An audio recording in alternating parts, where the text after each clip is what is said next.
आज हम डिस्कस करने वाले हैं wound healing. Wound healing pathophysiology subject जो कि bachelor of pharmacy second semester में आता है उसमें इंक्लूडेड है, उसका एक टॉपिक है। और तो वूंड हीलिंग अगर जैसे 5 मार्क्स में या 7 मार्क्स में क्वेश्चन में आ जाता है तो हमें इसे कैसे रिप्रेजेंट करना है वो आज हम देखेंगे।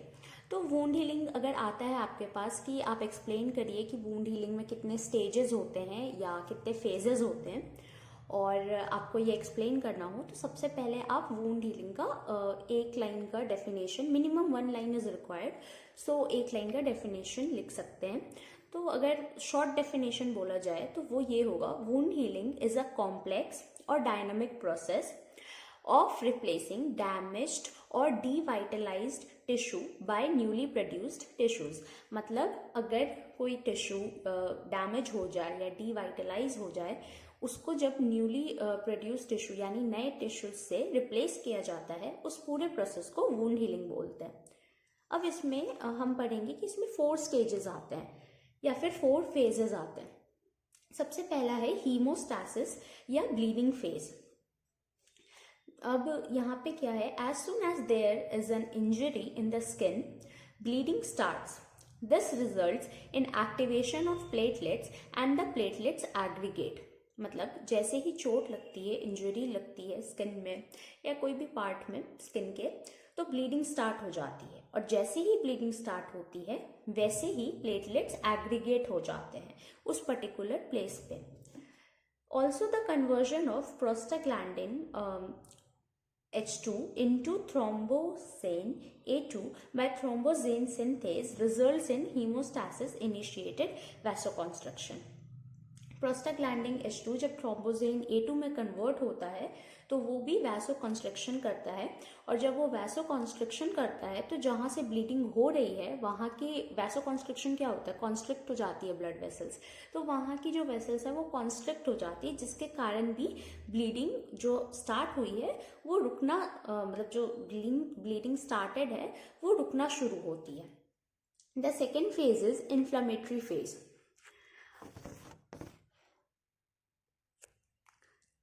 इन्फ्लेमेटरी फेज में क्या होता है, इसमें platelets release growth factors and cytokines along with the activation of clotting factors. Inflammatory phase में जो प्लेटलेट्स हैं वो, now second is inflammatory phase. अब इन्फ्लेमेटरी फेज के अंदर क्या आता है, platelets release growth factors and cytokines along with the activation of clotting factors।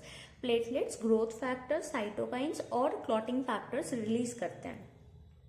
Macrophages and neutrophils are attracted into the wound. They engulf the bacteria, release growth factors, cytokines and proteases. They also prevent infection and pus formation। तो देखिए inflammatory phase में क्या होता है, जो platelets हैं, जो वहाँ पे पहले जैसे हमने यहाँ पे पढ़ा था ना कि ऊपर में कि एक्टिवेशन होता है प्लेटलेट्स का, तो जो प्लेटलेट्स एक्टिवेट हुए हैं वो रिलीज करेंगे कुछ ग्रोथ फैक्टर्स को और साइटोकाइंस को, और वो क्लॉटिंग फैक्टर्स को भी एक्टिवेट करते हैं। उसके अलावा मतलब ये तो प्रोसेस चल ही रहा है, उसके साइड बाय साइड मैक्रोफेजेस और न्यूट्रोफिल्स भी आ जाते हैं वूंड में जहाँ चोट लगी है वहाँ, और वो बैक्टीरिया और ये सारी चीज़ें जितने भी, अगर मान लीजिए बैक्टीरियल इन्फेक्शन के चांसेस हैं या ऐसा कुछ है, तो उसको इंगल्फ कर लेते हैं, जिसके कारण उस वूंड में इन्फेक्शन ना हो सके और पस फॉर्मेशन ना हो। अब थर्ड पे आ जाते हैं, थर्ड है प्रोलिफरेटिव या रिपेयर फेज। सो प्रोलिफरेटिव या रिपेयर फेज में क्या होता है, इस फेज में fibroblasts, epithelial cells and endothelial cells attract होते हैं वूंड में, मतलब जहाँ चोट लगी है वहाँ आते हैं, और फिर ये जो सेल्स हैं वो ग्रोथ फैक्टर्स प्रोड्यूस करते हैं। कोलेजन भी आता है। कोलेजन आपको पता होगा कि स्किन रीजनरेशन का काम करता है, इसलिए collagen also regenerates to provide strength and retain tensile strength of the newly formed skin. The skin initially remains prone to infection, hence proliferative phase generally starts 3 days after the inflammation। जो skin नई मतलब जैसे skin नई अगर कुछ बन रही है वहाँ पे, तो उसमें इन्फेक्शन के चांसेस होते हैं, इसीलिए जो ये प्रोलिफरेटिव फेज है जिसमें स्किन का रीजनरेशन होता है वो 3 डेज बाद शुरू होता है इन्फ्लेमेटरी फेज के बाद। मतलब इन्फ्लेमेशन होगा उसके 3 डेज के बाद प्रोलिफरेशन शुरू होता है। Synthesis of extracellular matrix and new capillaries also takes place. Now, fourth phase है remodeling phase.